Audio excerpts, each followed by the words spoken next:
You're tuning in to the Black Hollywood Live Network, featuring news, interviews, and commentary on all things Black Hollywood. Hollywood redefined. From Los Angeles, California, presented by Maria Menounos and streaming live thanks to Akamai Technologies. This is Black Hollywood Live. Stand up, sit down, featuring in-depth discussion and interviews with stand-up comedians on the art of stand-up comedy. Black Hollywood Live. Hollywood redefined. You're listening to Black Hollywood Live. And now, the host for Black Hollywood Live, Stand Up, Sit Down. All right, how you guys doing? Welcome back to another exciting episode of Stand Up, Sit Down. I'm your host, Nick Perdue, and today I have the very hilarious, very talented, very funny Ryan Hansinger. There we go. They already love it. See, you say what's up, you get laughs and everything, see that? Right? Yeah. If stand-up was that easy. Oh man, if it was that easy. Right. So how have you been? Let's just start off like that. What's Ryan's life as of late? Dude, everything's good. I mean, I've been staying busy, and busy's a good thing. That's good. You know, got a lot of different projects going on right now, so there you go. So can't complain, you know. That's what every stand-up says. Like, yeah, I got a lot of different stuff. You know, a lot of open mics and stuff on the plate, but you know, I'm good. So let's jump right into it. Yeah. Now, you're not originally from Los Angeles, right? No. You're from Virginia, correct? Yep. Virginia boy. And so what is that like? Like, what is Virginia like growing up? It's definitely like a slower pace for sure. There's definitely a lot less out there in terms of like entertainment stuff. Yeah. You definitely got to seek it out. But it was fun, man. In terms of just growing up out there, tons of fun. I mean, we grew up. I'm one of 4 kids and stuff, so decent sized family, and we lived with house that backed up to the woods and stuff. So like that stuff, you get like the terrain stuff that you don't always get out here. Out here you get like you look right behind your house and you have another house. Yeah. Like looking directly back into you, you know. So it's cool. You get space out there, which is fun. Yeah, that's good. That's good. Now, but when did you know that you were funny? Like, were you like the real funny kid, or were you just like the one who was just the jackass? I think jackass is actually a pretty good way to put it. I wasn't like an asshole jackass, I guess. But like I did stupid stuff. I did a lot of stupid stuff, and it's funny because I think when I was older, like I don't know, I don't always remember a ton about my childhood. That's a weird thing. I don't have like a good long-term memory. Short-term memory is great, but it's like I go back, I see pictures, I was like, oh yeah, no, we did that. But the reason I say it is like I don't know if I remember being funny as a kid. And then we were going back through like old family videos and stuff, and like old family photos, and just like some of the stuff that I was doing in these videos, I was like, oh yeah, no, I've been funny since I was a kid, you know. But it's just dumb stuff, man, and I like that, you know. I think that's almost my. What was probably one of the dumbest things that you're like, okay, this was stupid, but you're like, okay, but it got laughs, so this is definitely fun. Oh my. You know, there's a few different things. God, I don't remember exactly how that video went. I wish I did. But this is one thing I remember in college that I loved and about doing comedy is like when you do comedy, you can get away with doing stupid stuff. Yeah. You know, and I use that. I did a lot of comedy in college and stuff. And I remember I was hitting on this one girl I liked, and we were like in the big dining hall, and I just decided, I was like, I'm gonna pick up this tree, this fake plant, and just like act like I'm hiding behind it to like just sneak up on her. Obviously, I'm just, to anybody else watching, I'm just a dude carrying a tree. Yeah. But at the same time, they knew it was a small campus, so people were like, he's a comedian. You know, so like you can get away with stupid stuff like that. And they all laughed, and it was like, all right, that worked. Sounds like a Jim Carrey movie. A little bit, pretty much. Yeah, that's good. I'm not really here. It's pretty much a Jim Carrey moment, yeah. So now, speaking of college, because you had this little improv group in college. Yeah, well, actually, I started doing sketch comedy in college. Okay. And that's where I started, like, really doing comedy. We had a sketch group that ran, like, SNL-type sketches. We do show, like, once, twice a month. And we'd do like 13, 14 sketches. We'd have a whole weekend update and everything. Oh, and you guys were like really. Yeah. I mean, it became a thing, you know. And I mean, that group's been going for 12 years or more now, 12, 15 years. But you know, we'd pack it out. We'd have like 350, 400 people come see the show. So it was a live sketch show. Yeah, it was all live sketch show. Did you guys record any of the sketches, or was it? It was like live filming. We didn't like go out and do it for like YouTube. Although we did. We started doing that more like a couple years in. I started looking towards like the videos and stuff. And like we would write sketches. I mean, I remember one of them. I was a pizza delivery boy on campus at one point, and I was like, I'm writing a sketch about this. It's ridiculous. It was just so dumb. I was like, this is a sketch. And like I delivered pizza by way of a golf cart. But it was like a crappy golf cart. It was like, I don't know. But it was like one of these things, and it became a big thing. Everybody's like, that was a Pizza Boy sketch. And you're like, all right, great. I mean, That's me, guys. Yeah, I mean, so, you know, you find ways to turn stupid stuff into comedy and make it something. So, but now, do you still keep in contact with those guys from the group? Or? Yeah, I did. A lot of us actually, we moved, a few of us moved to Richmond, Virginia after I went to school in Newport News. And so we moved to Richmond, and we started doing improv there. So we did comedy sports, and we started basically building up our own improv scene.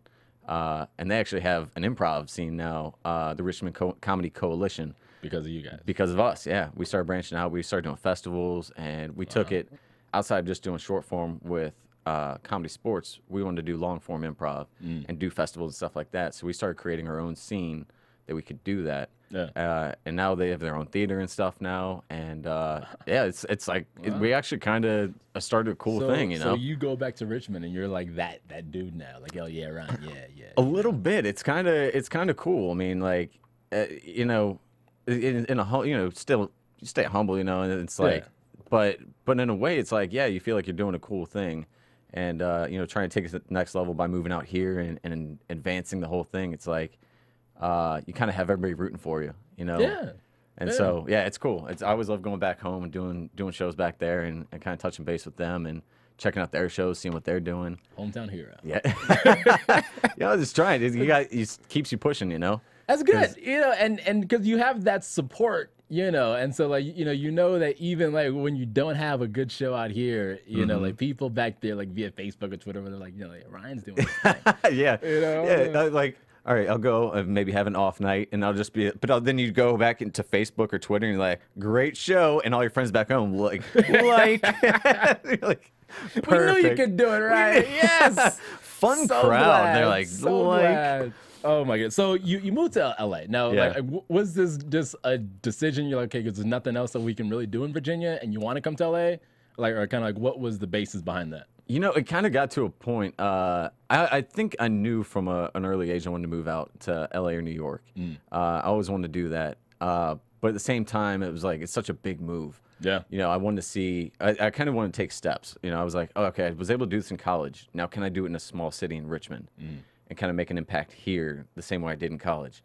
And I started doing that. And I was like, well, now, you know, looking long term, eventually I'm going to outgrow or reach my limit within Richmond, you know. So it's like, if I want to do this long term, I got to jump and I got to go do this somewhere bigger, you know. And it's like LA, New York, not only can I do it bigger, but I get to learn from the best, you know. Like, everybody is there. You get to take classes from the big people. You get to watch them. You know, you can go to the Comedy Store, the Laugh Factory, the Improvs, anywhere, and watch these national headliners, you know, night after night. And like, that's the best way to learn, you know, surround yourself with those people. That's true. So yeah, because at any given night, you never know who would just hop on stage randomly. Yeah. You know? Yeah. I mean, that's the beauty of LA and New York. Yeah, I mean, that's what's so cool about it. Yeah, you just don't know who's gonna pop in. You know, you know, I grew up watching Dane Cook. Loved Dane Cook. You know, especially when I was in college. Like, that was he was the thing. You know, he was it. You know, it's cool. And, you know, I know I can go up there on the Friday, Saturday night and catch Dane Cook doing 45 minutes at the Laugh Factory. You know, and that's cool. You know, it's awesome.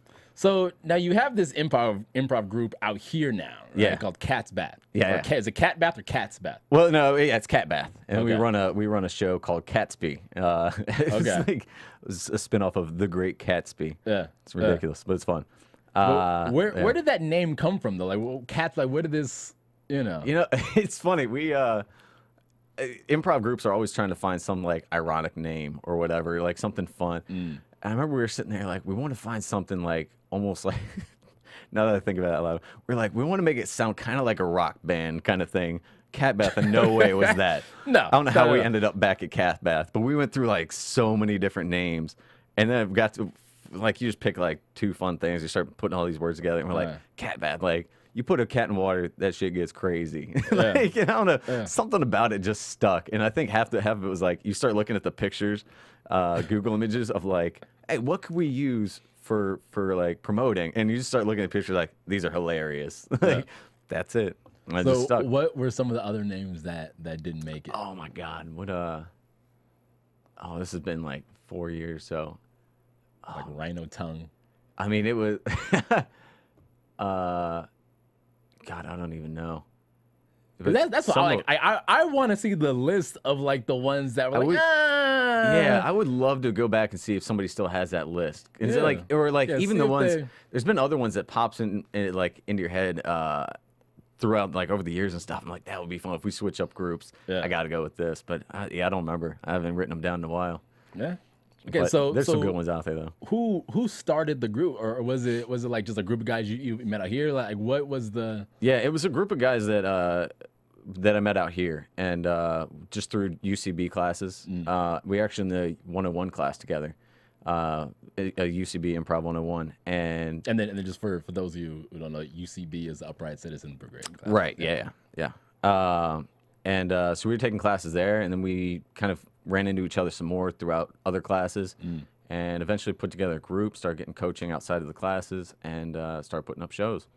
You know, and then we decided after a while, we were like, hey, let's run our own night. And so now we run our own night and kind of provide space for other people to come in and do shows. And yeah, it's been a good thing, growing show. And so we bring bring in main stagers from Second City, from Upright Citizens Brigade, the Groundlings, Iowa West, just wherever, you know, and try to, you know, just give people a space to perform and grow.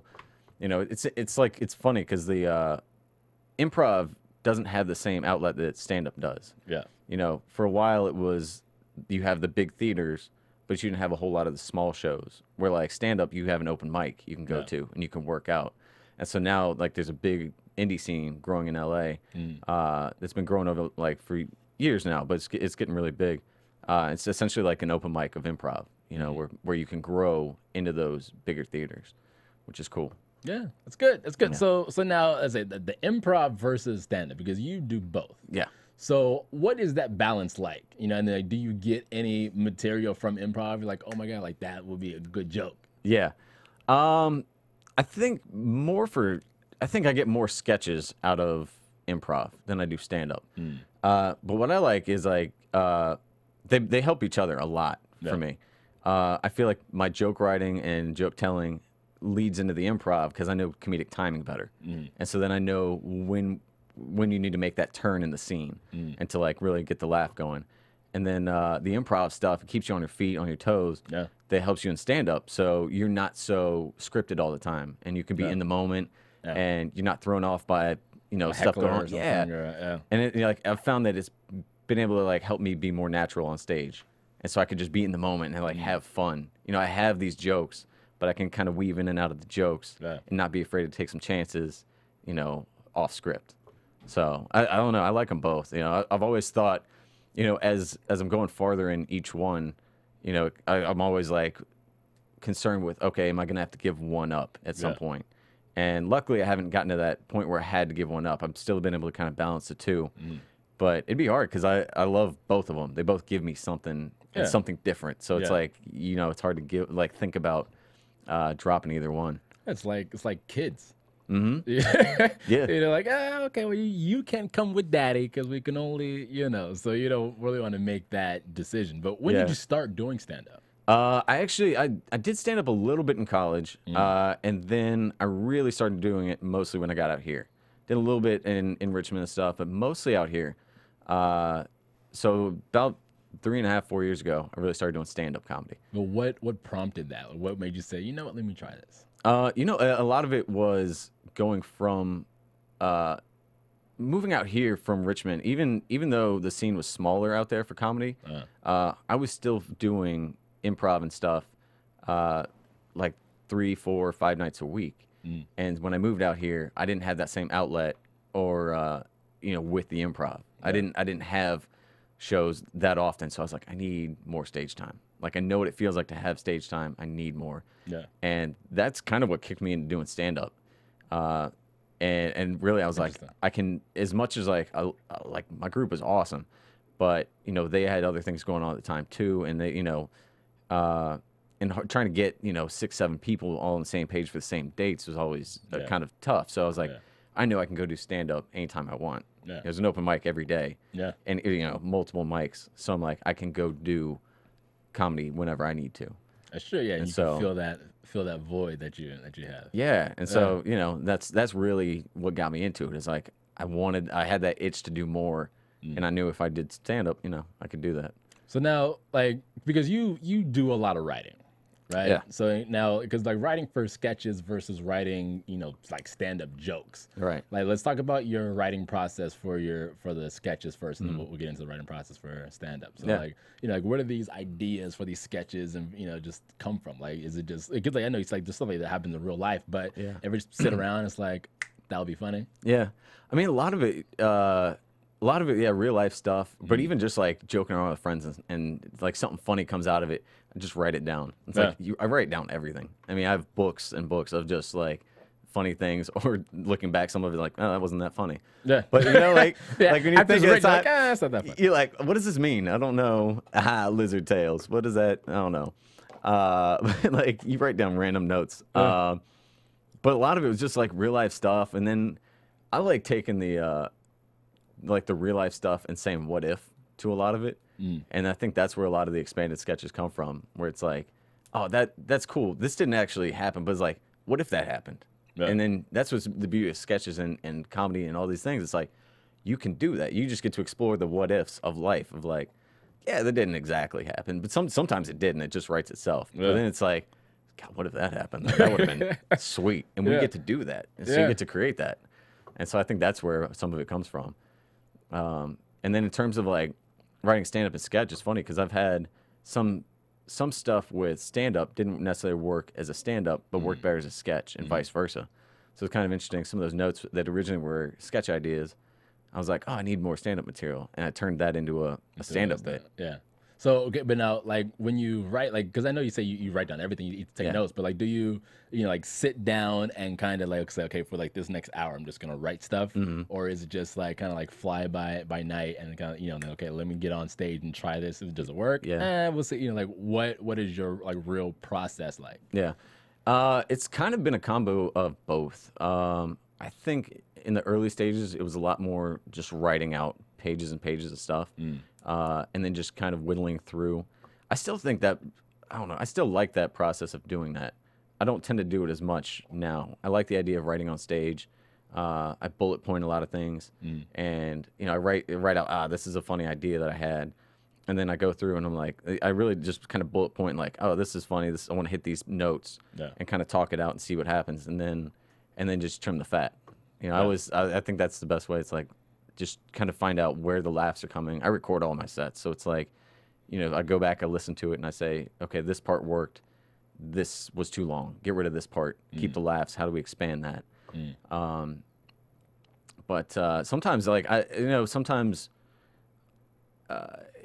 some people don't like to sit down and write all the time. But sometimes I feel like by writing all of it out, it does allow you to kind of see all your options. So then you could at least walk through and just be like, yeah, it pushes you a little bit farther to, it's just a little bit more thinking involved sometimes. Because sometimes I'll get up there and I'll talk about it, something on stage, an idea, and I'll bullet point it, but I'm not always hitting exactly what I want to say. Yeah. So I don't know. I try to do both. I've gotten away with being able to just create on stage, and things come up during a set, and you're like, oh, no, that's a perfect new bit. That's a new thing. Keep that. And so there's a lot of writing on stage, but I don't know. I still think there's value in like sitting down and just flushing out ideas, you know? Yeah, like 'cause I know like some of my friends, told me, they said, Nick, you're just gonna write for the trash can. Yeah. And then like you just get it out, and then like you said, because like you can, once something is on paper, you look at it, you can look at it from different ways, and you're like, oh, this is funny. Yeah. And like as you're writing it, like something just comes up, and you're like, oh my god, Yeah. I had no idea. Well, I think that's part of it too. Was even just like, just the motion of going through and writing something. Yeah. Actually gets your mind working, And like even when I'm trying to write scripts or anything like that, like I'll sit down and I'll just write for like 5-10 minutes about whatever, just about my day, just to get in the process of writing and get your mind working. So sometimes it just helps, spark that creativity. Yeah. And it's like, all right, now we're going, 16 pages later. Yeah. Yeah. All new material. Yeah. So let's talk about your first show, like your first ever live. Let's do the improv first. So your first ever live improv show. Oh my gosh. What was that like? Because it was back in college, right? Yeah, it was like I guess the first sketch comedy show would be the first show I really did. It was good. But doing sketch comedy, coming up through that, it's like you only get, I might have had like 2 or 3 parts in a big sketch. There was like the seniority. Those people got all these parts, so it was cool. I had a couple speaking roles and stuff, which I was lucky to get. But God, I remember it was fun, but yeah, it's nerve wracking, Yeah. And like I said, my first show was probably in front of 350, 400 people. Yeah. And that's a lot to walk into. Yeah. Even as a freshman in college, I'm like, here we go. All right. And then you don't want to be the new kid to drop the ball. Yeah, yeah. And trying to like make sure you got your lines right and stuff, and just I mean, it was nerve wracking, but it was fun, And I think you get that first laugh, and you're like, I'm in. This is it, Yeah. So and then for stand up, what was your first stand up show like? My first stand up show was in the Black Box Theater at the college I went to, Christopher Newport University, and I remember that like, and a lot of my sketch comedy buddies and stuff came, and they were all checking it out, and it was good. Nervous as hell. Yeah. Oh, yeah. Laughs? Yeah, I got laughs. I know Okay. it worked. Okay. I would love to see that set. How long did you do? Probably like 5 to 10 minutes. 5 to 10, your I first don't time. know if it was a full 10. It might have been a good 7-minute set though. It was probably more than I needed. Because there were some other guys in there that like they were doing more just stand up. But it was cool. I got some laughs, and I don't know. I got lucky, but part of it too was, turning some of that sketch material that like into stand up, And so I think I had a little bit of a benefit of not just being the first time I ever hit the stage doing stand up, or it was I had done comedy before. Yeah. So I kind of knew what it took to get laughs and do different things just through writing. I mean, my first stand up show was probably 2 to 3 years into college, so I've already been doing some sketch before. And joke writing with the Weekend Update type stuff, So So I've been you doing, already kind of had that. and so like structure and I stuff tried like some that, bits and stuff in Yeah. there, and that was like putting some of these bits into an actual stand-up set. Yeah. So the only difference is now that you're alone. It's just you and a mic. Yeah, You know? yeah. I mean, that was know. the biggest thing. Is Yeah. because I went from this ensemble cast, and then I went to an improv group of like, well, now we have 8 of us, and then we got down to like 4 of us, and then there were 2 of us, and I was like, I can do stand-up. I'm already doing shows with 2 people, like, yeah, I can do it with just me. All right. Yeah. The one-man show. Yeah, and so I think that was part of the challenge of it too. I was like, I started with that big stuff. It's like, how far can I work down? And that's what's cool about stand-up too, is it's just you and a mic. Because you have nothing to really lean on, Like Yeah. you can't look over and be like, oh, okay, well, Chris said, it's just like, especially like if a joke doesn't work, you know what I mean? Then you Yeah. got like, oh, all right. Oh yeah, Tony wrote that one. Yeah, exactly. So Yeah. now, okay, let's talk about that. So like your best show stand-up wise, and then your worst show stand-up wise. Let's see. Best show. It's hard to nail one best show.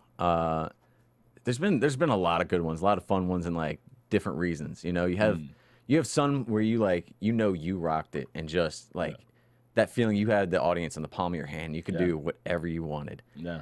But then sometimes that's not the same show. Where then you have another show where yeah, you do pretty good, but then like fans come up after you after the set, and you're like, and they want to take pictures and stuff, and you're like, oh man, this might be my best show. Like, but comedically, like, it might not have been my best show, but it felt great, you know. And then there are other things. It's like, so I don't know if there's one best show, but I will say my favorite show was going back home to Richmond and putting on a show for like friends and family back home.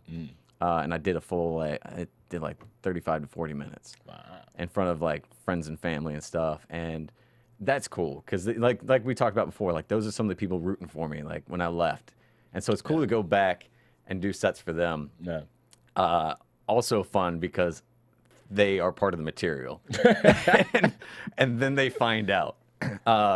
I love the reaction when I tell certain jokes, and like I have jokes about my parents and stuff in there, and they're showing up like with their friends, all looking to have a good time, and they're like, "Wait, did you guys really do that?" And then I talk a lot about relationships and stuff, and so like ex-girlfriends comes to the show, and then I think all my ex-girlfriends came to my show, which is like. That was cool. That's a little weird. I mean, it's cool, but it's a little weird. Yeah, but like I don't know. I never end on a bad note, you know. So it's like, and so we're all friends and stuff. So they came back and they supported me. But it's funny, you know. I do a joke about like a cheating girlfriend or something like that, and all their friends are like, "Was that you? Did you screw this guy over?" And oh, it's hilarious. That's funny. But it's fun, you know. It's like because you get to go back and give back to like the people who were there from the beginning, you know. Yeah. Because that's a different vibe too, you know. So it's like because that's probably more comfortable, but it's also a little more awkward. You know, you've been telling like a sex joke on stage, and your parents and their friends, like your dentist is there, like the whole, you know what I mean? Like that gets a little weird. Yeah, no, it's true. It's very true. And I do a joke about like my dad having a sex talk with me and stuff, and everybody's looking at him like, what the hell is he talking about? Like, you know, it's it's funny and like yeah, it's good. So your worst show now? Worst show. It's probably been a few of them. You know, it's tough. I don't know if there's one that stands out because there's always different things that come up. You know, I've hosted a lot of shows, and they're tough shows with hosting sometimes. Just trying to deal with, you know, hosting and running a show at the same time, and having.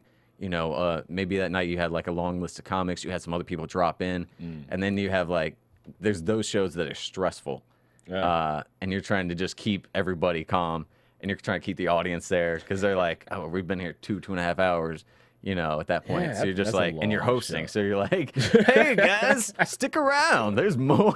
There's 17 more comics coming up. So those stressful shows, but then there's also those shows that's like in terms of just the comedy itself and like being on stage. Probably like a few years back, it's probably like one of those like it was like a bar show at like the Federal Bar or something. But it's one of those nights where, especially early on, like when you're trying to feel out what works and what doesn't, and one of those nights where you would have 3 good nights in a row, 3 good shows in a row. And then you hit that one night where nothing works. And, like, you had friends there and stuff. And, like, just nothing worked. And you're like, what? Like, you don't get it. Like, what happened? Like, I told the same joke last night. How does this not translate? I think those are the most frustrating. But has a night ever made you want to just quit comedy where you say, you know what, I'm just done with this. I don't ever want to do this ever again? There's probably been, there's been a couple. But no, I think there's probably one specifically, and it was one of these nights. Again, it was like another like alternative show, like a small bar show or something like that. And it was one of these shows where people showed up, didn't know what they were walking into, and like people were already pissed that they were there. And then I get this like one kid, he's like this teenager who's just a punk who has something to say about everything. I'm trying to host and stuff, and like the dude has a Cricket app. And he's just putting the Cricket app on like every comic that goes up, and I'm like, and then he's one of these kids who always has something to say, and I'm like, but you can't, like, you know, if he was an adult, you'd rip into him. You can still rip into a teenager. But you can't go in, like, you can't rip on this like teenager, like everybody will hate you, and so you're just like, you're just walking around like, I swear to God, if this guy gets hit by a bus now, just you know, you can, but call his teacher tomorrow. Yeah, no, right? Just, know, give him an F. Yeah. But but it's a learning experience. You deal with these people, and like, luckily, I don't deal with a lot of bad hecklers like that. You know, it's not, and you figure it out. But it's just one of those nights. It was like a combination of everything. It's not just him, because like I deal with hecklers. That's not a big deal. But it's like it's one of those things where it's like everything piled on, and and then like people in the audience get angry because they're like somebody's drunk, and just all this stuff. I think it was the same night. Yeah, we had this other like party that we had this other group, and everybody at this table was getting hammered and would have rather been at a Hollywood nightclub that night, and just ended up at their friend's show or whatever. And it's like. But they just got wasted. So like other people hated them. They hated us for telling them to shut up. It's like one of those madness. Yeah, that's basically. I think it's, but like. I think it's always been more of like the stress of like the outside stuff than just like a joke doesn't work, because you can always get back up and do another show. You definitely can, and that's the thing too about hosting something is that like you have to really balance everything, you know, and like even if you have like a terrible comic, and then it's your job to bring the show back up, and like, so there's like a very fine line that you have to, that's true. So in LA, right, because we're really going to talk about this right now. Let's do it. All right. In Los Angeles, especially in this marketplace, when you're starting out as a comedian, right, you do what is called as bringer show, right, and it's great for like beginning comedians, to kind of get some stage time. You get your friends out, this and that, yada yada yada. So you've been doing comedy stuff for about 3.5 years, right? 3.5, 4 years. So what is your take now? On bringer shows?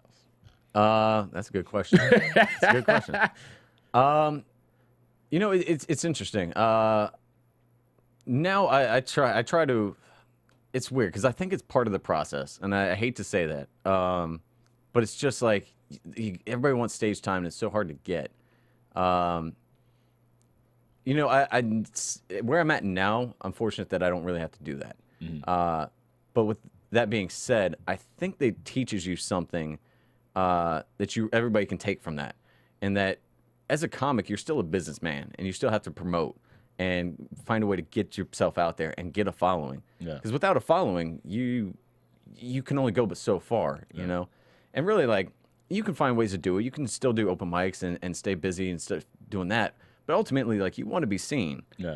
So I think doing those shows really taught me about, like, hustling and getting out there and finding out how to promote myself and get people out there. And, I did business cards. I set up my own website. I barked for some shows, for spots and things like that. It's like, whatever I could do. But for me, for a while, it was like whatever it took to get stage time was what I was going to do. And it's, it's tough. But it really comes down to it. It's like, if you can avoid them, then great, because it's a hassle. It's a headache.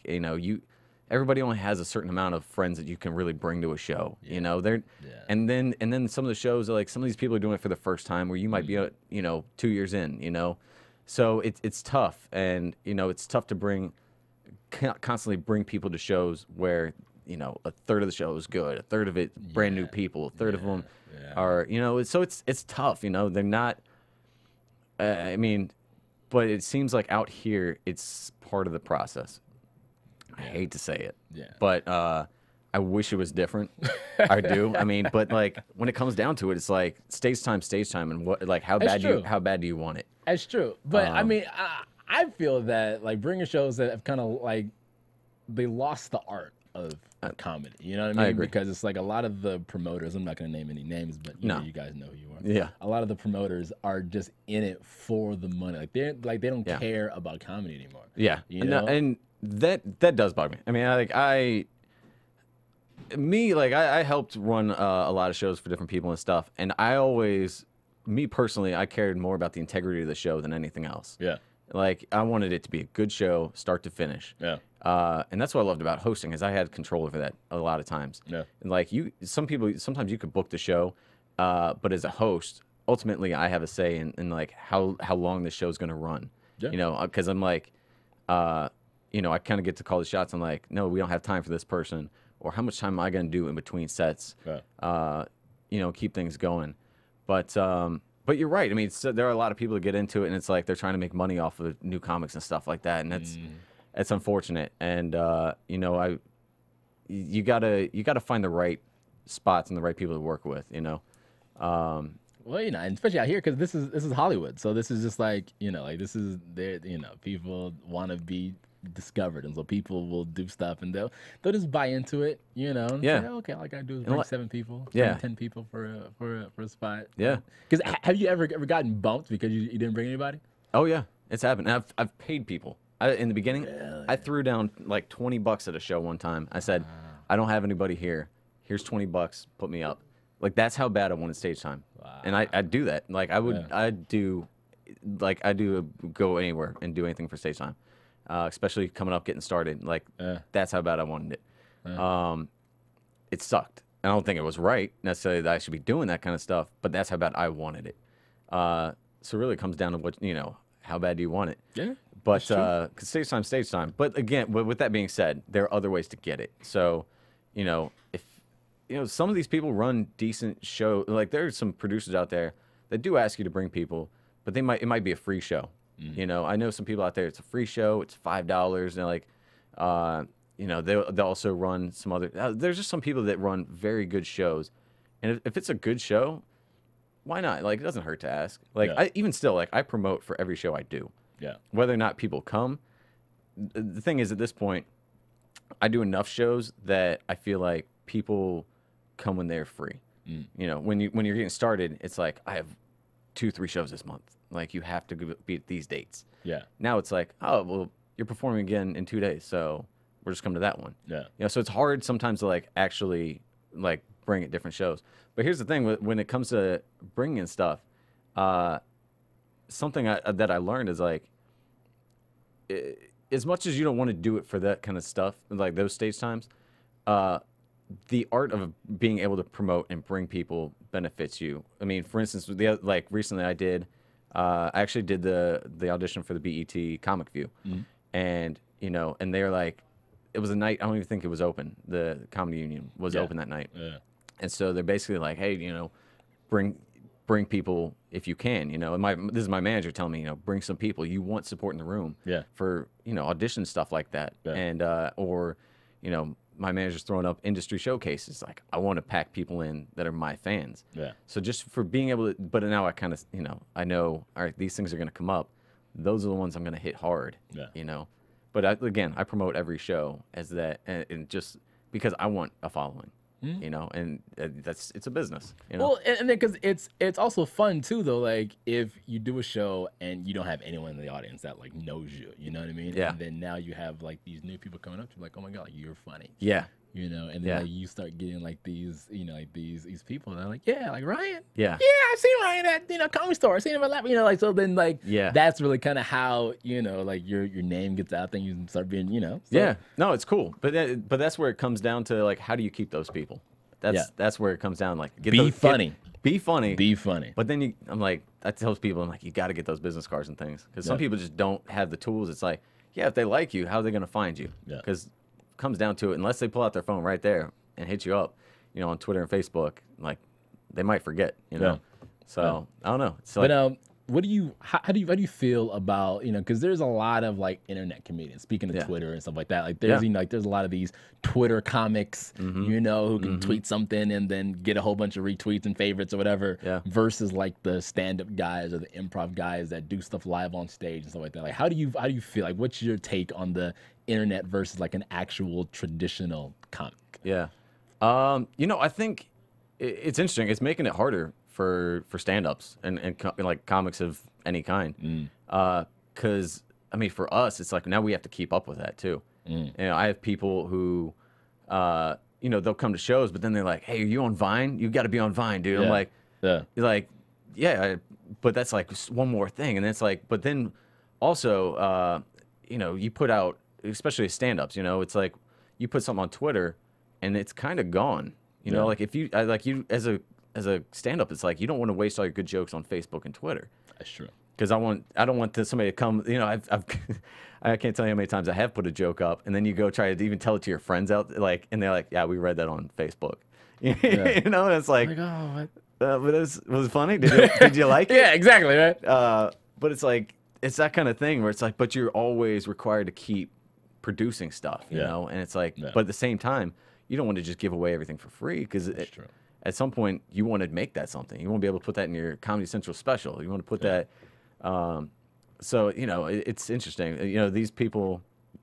I'm not sure exactly where what they're trying to get out of the Twitter sphere. Yeah, it's like I don't know what the end goal is for that, and I don't know. Maybe they have because something. I mean, like Twitter fame doesn't really even pay the bills. You know what I mean? That's what I'm trying to figure out, you know. But yeah. but for us, it's like, or for what I'm trying to do, it's like stand up can, you know. So it's like you don't want to waste all your jokes, but at the same time, people, the fans and stuff, are looking there. They're like, hey, does he have a new video out? Is he on Vine? Is he on Instagram? Is he like you have to be out there? So I think It's true. It definitely it puts more pressure on everybody to create. Who do you look up to? Like, who are your comedic inspirations? One of the guys that got me into it, especially stand up, was Dane Cook. Love watching Dane Cook. Even now, because Dane Cook, like 04, 05, 06 was like the guy. Yeah. Selling out Madison Square Garden, this and that, yada yada yada. Yeah. And then now he's kind of fizzled out a little bit. Now you say that, but Dane Cook's on tour right now. Dane Cook, no, I mean I said But- me, I'm not dissing No, Dane no, Cook. I know. But they- from where Yeah. he was, like being on TV and this and that, and you see him Dane Cook, people still know him, but Dane Cook, he was, versus now, like people can say his comments kind of hacky, he's a little this, a little that, but he's still making money. Yeah. But it's interesting because I do still watch him, and I think his comedy has evolved, which is cool. He still has, Which is good. yeah. But I think that's kind of cool to watch. I think he has evolved, and it's neat to be able to have seen his career over the years. Because it's different. It's less physicality, but he still has some of that stuff. He used to be a lot of, people say, oh, it's just loud noises and physical motions, but it's like, I don't know. He'll get up there. He's one of the best storytellers. Yeah. Period. Yeah. I mean, he's just. I mean, obviously there are some many other greats. Pryor's a great storyteller, and there's tons of others. But but he, he's great at that. I love the storytellers. Yeah. But also I love Chris D'Elia right now. I like the physical comedy. And then one guy that I think doesn't get quite enough credit right now is Vinny Oshana. Who's coming up? Yeah, I think that's one of these guys that's going to be. He's fun to watch, and I think a lot of people don't quite. I mean, people know him, but I don't think people really. Yeah, they're sleeping on him right now, I think it's one of those things. It's like, he's coming up. Yeah. But those are, and they're all similar. I like those physical storyteller type guys. Yeah, because they put you right there in the moment that they were at, you know, and you're like, I see what you're talking about. Yeah. So what are some of your comedic goals, improv wise, stand up wise?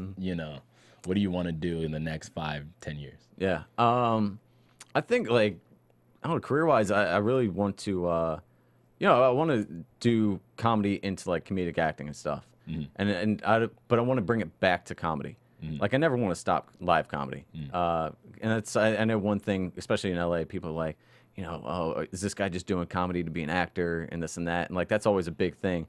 For me, it's I would love to act. I think it's fun, but I'm a comedian at heart. That's what I started at. That's what I love. Yeah. It's everything about me is comedy. Yeah. And so it's I would love to go do TV spots, movie spots, to be able to go back and then go do the road, and do tours. But do tours in the way I want to do them, And since I'm in LA, it's that's kind of one of those things. That's it's what you gotta, yeah. It's I came to LA to try to get to do those spots and then branch out from there. Yeah. But I mean, I think that's the goal. It's I'd love to do the comedic acting and still I never want to give up the lives. You can't. You're right. You can't replace the feeling of just having a crowd just in front of you, just laughing with you. Eddie Murphy. Oh yeah.